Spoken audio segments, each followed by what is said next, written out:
Most people think gaining weight is just about eating too much or lacking willpower, but science says otherwise.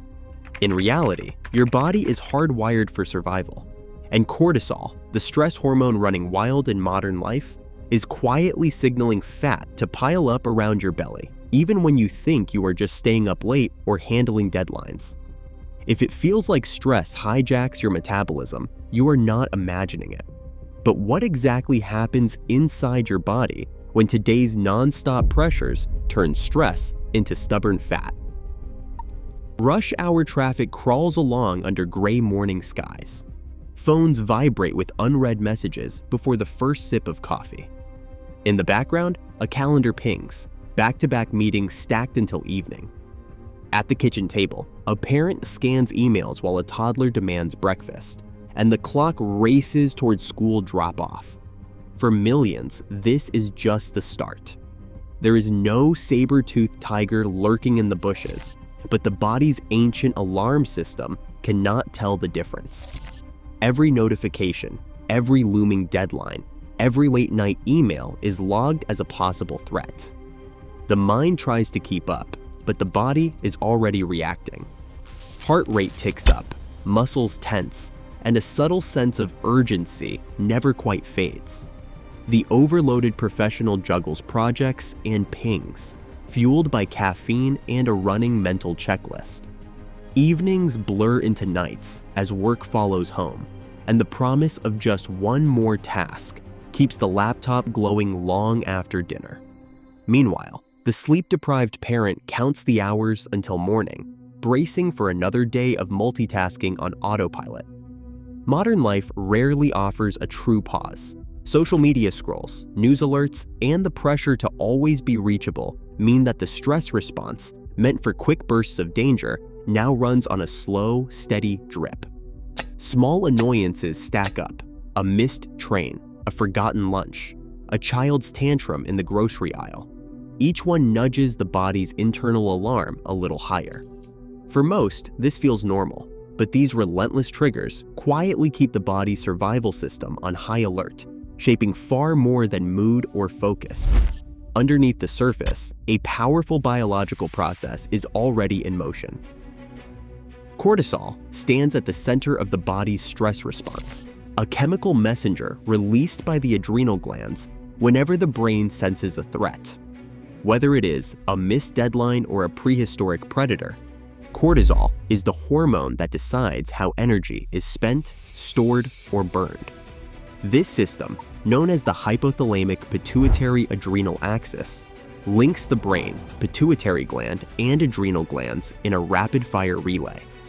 In an instant, cortisol floods the bloodstream, sending a clear signal: mobilize fuel, get ready for action, and put survival first. For our ancestors, this burst of cortisol meant a shot of glucose for sprinting away or fighting back, with non-essential systems like digestion and reproduction put on pause. But in today's world, the same ancient alarm keeps ringing for traffic jams, overflowing inboxes, and late-night worries. The body can't tell the difference between a real emergency and a calendar full of meetings. The result: cortisol stays active beyond longer than nature intended, quietly shaping how the body manages energy day after day. This hormone does not just tweak mood or sharpen focus, it rewires metabolism itself. When stress becomes chronic, cortisol starts to influence everything from blood sugar to fat storage, especially around the belly. It even changes how hungry we feel and what foods we crave. In effect, cortisol becomes the body's energy decision maker, orchestrating a cascade of changes that were once life-saving but now may work against us.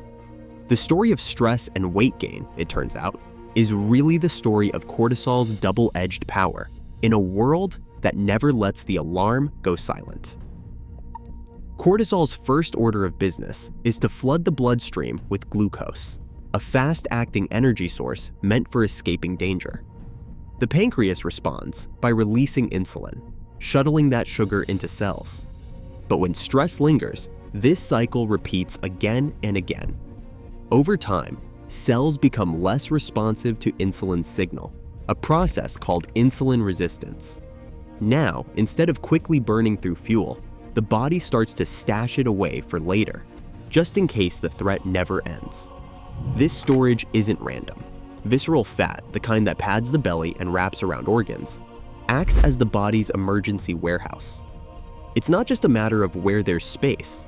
Visceral fat cells have more glucocorticoid receptors than fat elsewhere. That means they are especially sensitive to cortisol's message to store energy here.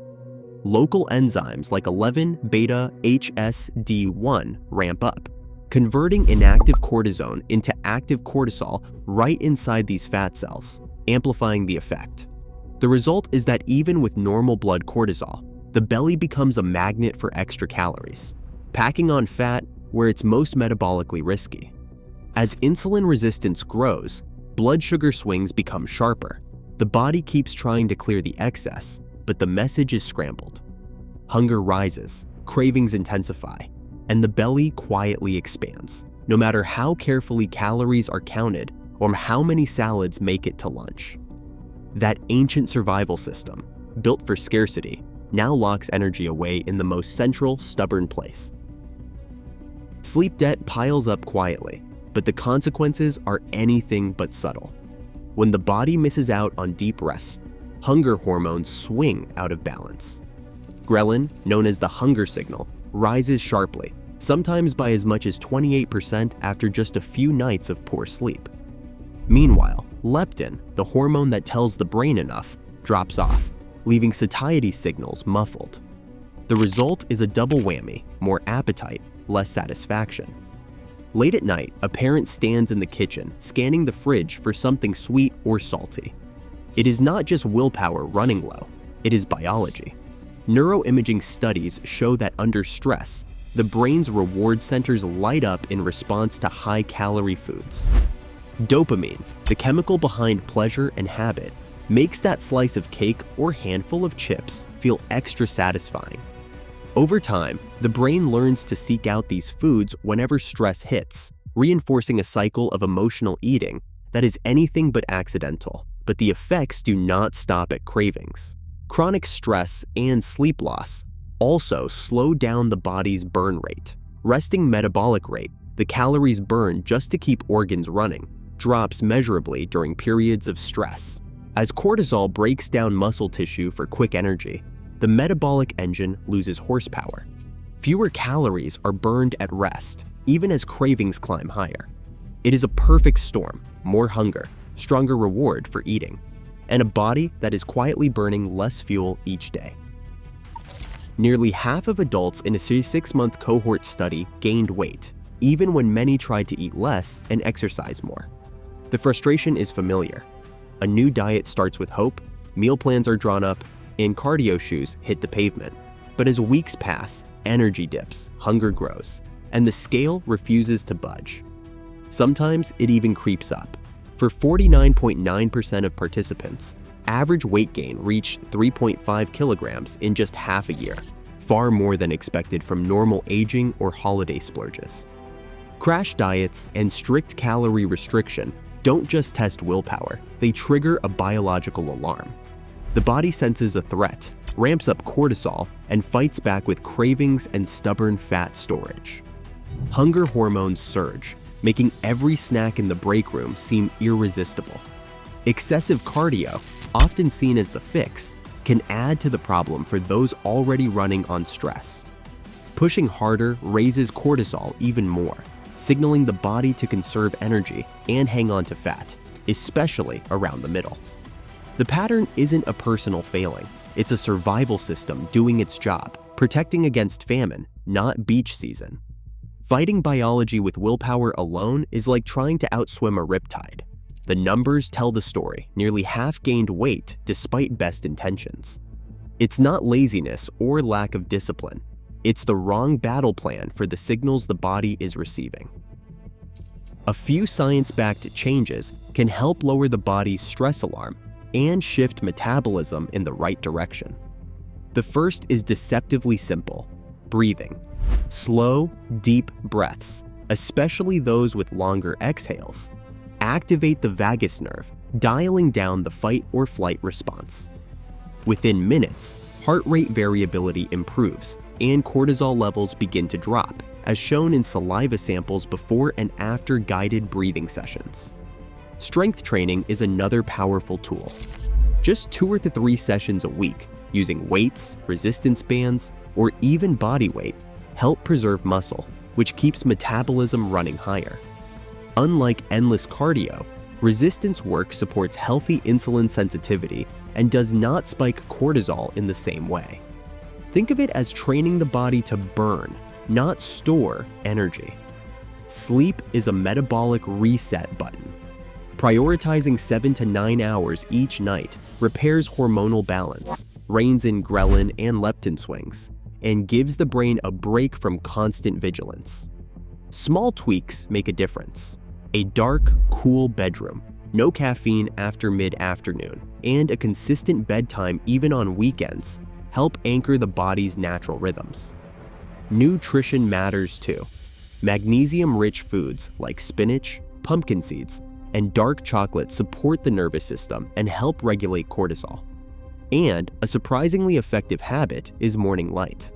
15 to 30 minutes of natural sunlight soon after waking helps set the body's internal clock, stabilizing cortisol's daily rhythm and improving sleep quality at night. These steps are not about perfection. They are about sending new signals, reminding the body that the threat has passed and that it is safe to shift back into balance. Right now, chronic stress quietly rewires metabolism for millions, with no late-night snack required. The science is clear. Your body adapts to the world you signal. Change those signals, and biology follows. In a world that never stops demanding, the most radical act may be teaching your body it is finally safe. What signals are you sending?